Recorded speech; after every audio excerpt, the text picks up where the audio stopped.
Terima kasih Anda masih bersama kami di Kompas Petang, saya Cynthia Rompas. Saudara Presiden Jokowi memanggil Kepala Pusat Pelaporan dan Analisis Transaksi Keuangan PPATK. Salah satu bahasan soal kasus dugaan korupsi mantan Menteri Pertanian Syahrul Yassin Limpo. Presiden Jokowi memanggil Kepala PPATK Ivan Yustiavandana sehari setelah KPK resmi menetapkan Syahrul Yassin Limpo sebagai tersangka dugaan korupsi di Kementerian Pertanian. Beberapa hal yang dibahas selama pertemuan di Istana antara lain persiapan keanggotaan Indonesia di Financial Action Task Force dan kasus hukum Syahrul Yassin Limpo. Rabu malam KPK resmi menetapkan Syahrul Yassin Limpo dan dua anak buahnya sebagai tersangka dugaan pemerasan dalam jabatan, penerimaan gratifikasi, dan pidana pencucian uang. Merangka Indonesia menjadi anggota PATF dan sama beberapa kasus saya sampaikan kepada beliau dan perkembangan terakhir beliau memberikan arahan terkait dengan tugas fungsi kami. Thank you ya, makasih ya. Kasusnya apa aja? Ya? Kasusnya apa aja Pak? Nanti ya. Contoh kasusnya. Contoh kasus Pak. Yang berkembang sekarang lah pokoknya saya. Termasuk soal SEL ya Pak ya? Iya semua ya. Pak aliran-aliran tuh. Alirannya gimana Pak? Ya, makasih ya.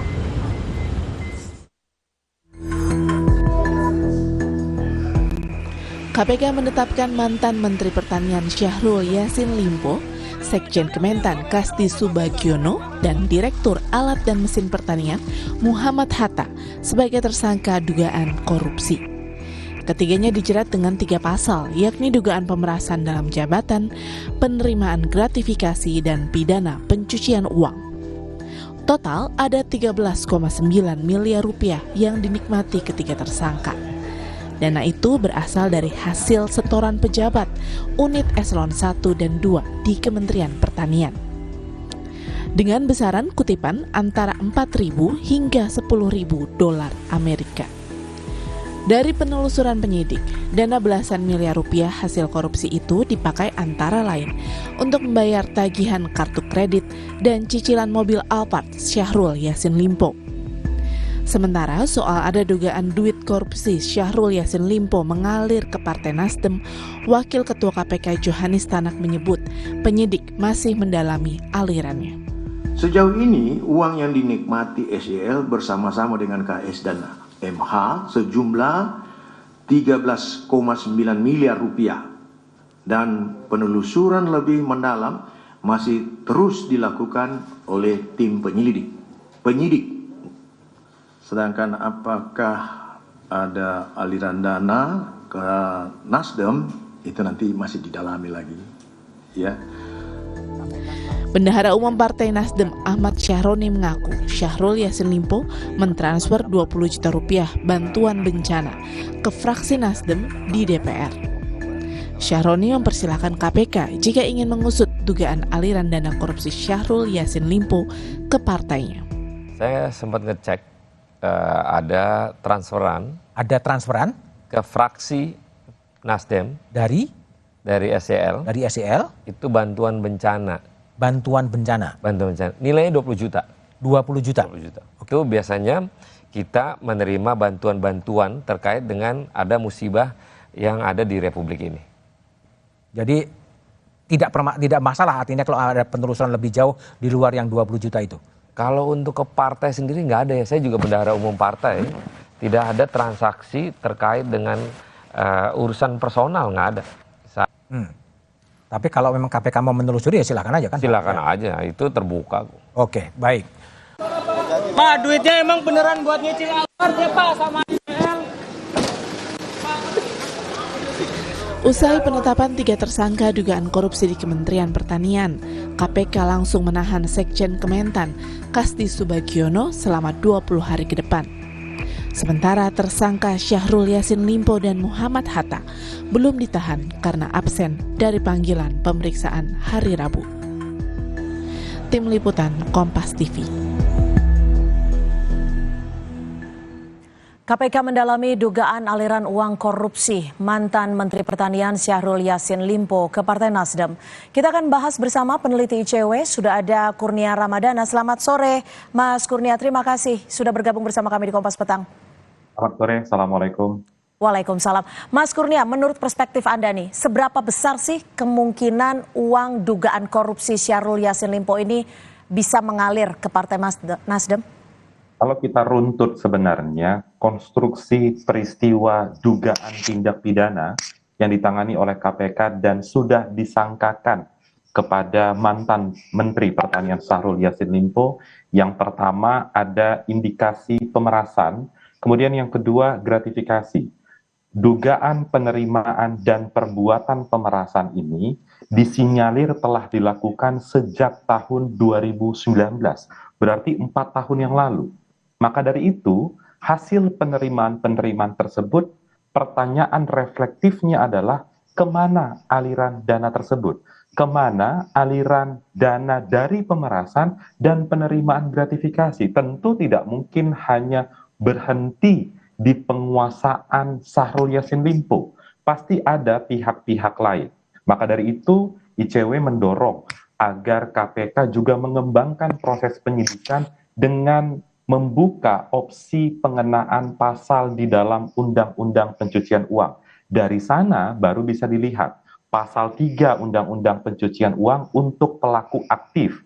Namun jangan lupa, di pasal 5 Undang-Undang Pencucian Uang dapat disangkakan kepada pelaku pasif. Apa arti pelaku pasif ini? Orang-orang yang menerima aliran dana dari uang hasil kejahatan. Pihak-pihak ini bisa dua hal. Satu, perorangan, atau dua, berbentuk korporasi atau organisasi. Maka kalau berangkat dari pertanyaan tadi, klaster partai politik masuk dalam klaster korporasi berdasarkan Perma 13 tahun 2016.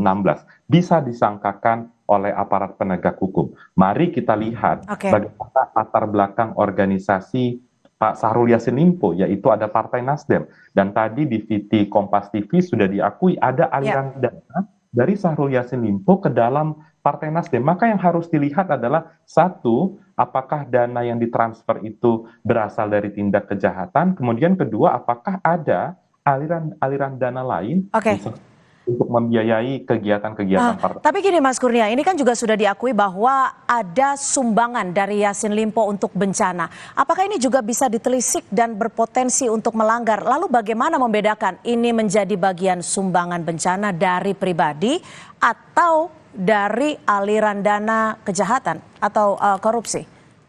Setiap partai politik atau organisasi mestinya punya standar penerimaan. Atau lebih lanjut lagi, apakah orang-orang yang menerima aliran dana kejahatan itu tahu atau tidak sumber pemberian uang itu atau sumber penerimaan dana itu dari mana? Tatkala kedua pihak sadar pelaku mentransfer uang hasil kejahatan dan penerima tahu bahwa uang itu juga berasal dari tindak kejahatan dan tetap diterima, di sana ada potensi terjadinya tindak pidana pencucian uang.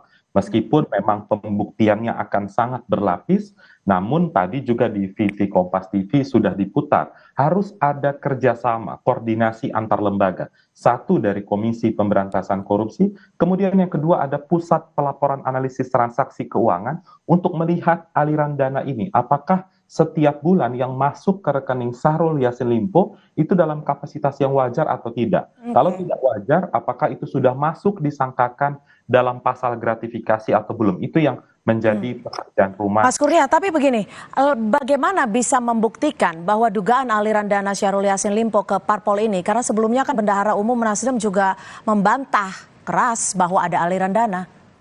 Ya, satu sisi bantahan itu hak tentu bagi pengurus Partai Nasdem. Namun aparat penegak hukum, pertanyaan lanjutannya adalah apakah sudah melakukan penyelidikan lebih lanjut atau tidak? Pembuktiannya bukan berdasarkan pernyataan lisan. Setiap orang bisa saja membantah, tapi harus dilihat setiap kegiatan-kegiatan atau aliran dana dari Pak Syahrul Yassin Limpo yang masuk misalnya pada rekening Partai Nasdem misalnya, harus dilihat pada kegiatan apa itu dilakukan. Jumlahnya berapa, harus dikonfrontasi setiap bukti dan pernyataan, konsisten atau tidak. Di situ poin pentingnya. Oke, ini kan Mas Kurnia, KPK kan juga menyebut ada uang 13,9 miliar rupiah yang diduga dinikmati Syahrul Yassin Limpo, beda dengan 30 miliar di rumah dinasnya yang ditemukan. Apa analisa dari Anda soal uang yang ditemukan ini dan sejauh mana KPK bisa menelisiknya? Ya, kalau memang ada perbedaan berapa yang disebutkan KPK dalam konferensi pers, berapa yang sudah disita. Tentu harus melihat dalam konstruksi apa uang 30 miliar itu. Karena bisa jadi uang tersebut ada kaitannya dengan indikasi pencucian uang. Harta yang diperoleh dari tindak pidana pemerasan, gratifikasi, sudah berjumlah berkali-kali lipat. Itu yang harus dijelaskan oleh KPK. Maka dari itu tidak cukup dengan hanya tindak pidana pemerasan maupun gratifikasi. Jangan lupa, setiap orang yang melakukan tindak pidana ekonomi, salah satunya adalah tindak pidana korupsi, secara psikologis pasti ingin menyembunyikan hartanya. Ketika terjadi tindakan penyembunyian itu atau mengubah bentuk, bahkan sudah melakukan pencucian uang dengan mendapatkan keuntungan tertentu, di sana pelaku bisa dijerat dengan pasal 3 atau pasal 4 Undang-Undang 8 tahun 2010. Baik, kita akan nantikan bersama sejauh mana KPK bisa menelusuri dan juga menelisik terkait dengan kasus ini. Terima kasih Mas Kurnia Ramadana, peneliti dari ICW, sudah bergabung bersama kami di Kompas Petang. Selamat sore.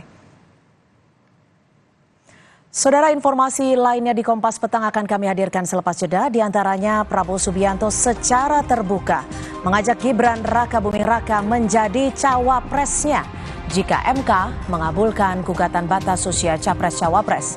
Manuver politik Prabowo mendekati keluarga Jokowi akan kami bahas usai jeda di Kompas Petang.